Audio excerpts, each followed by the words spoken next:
হযরত গোলামুর রহমান বাবা ভান্ডারীর অন্যতম শক্তিশালী কারামত দূরদর্শী জ্ঞান বা গায়েবী খবর, অদৃশ্য জগতের সংবাদ প্রদান। বহু ভক্তের ব্যক্তিগত বা পারিবারিক সংকট সমাধানের জন্য তিনি আগে থেকেই প্রয়োজনীয় দিক নির্দেশনা দিতেন। এমন একটি ঘটনা প্রচলিত আছে যে এক ভক্ত অত্যন্ত কঠিন আর্থিক সংকটে পড়ে তার কাছে পরামর্শ চাইতে আসেন। ভক্তটি তখন তার সমস্যা বিস্তারিত বলার সুযোগ পাননি, কিন্তু বাবা ভান্ডারী আগন্তুককে দেখেই তার মনের কষ্ট ও সংকটের কারণ বুঝতে পারেন এবং ভক্তকে এমন একটি নির্দিষ্ট স্থানে যেতে বলেন যেখানে তার জন্য অপ্রত্যাশিতভাবে একটি আর্থিক সমাধানের পথ অপেক্ষা করছিল।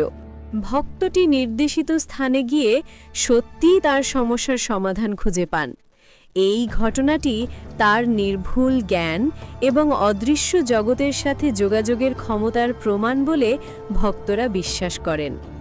ভক্তের বিনা প্রশ্নে সংকটমোচন অলৌকিক জ্ঞানের প্রমাণ। সুবহানাল্লাহ। আসেন এই অলৌকিক জ্ঞানের কারামত দেখে ওনার প্রতি ভালোবাসার মর্ম উপলব্ধি করি এবং এই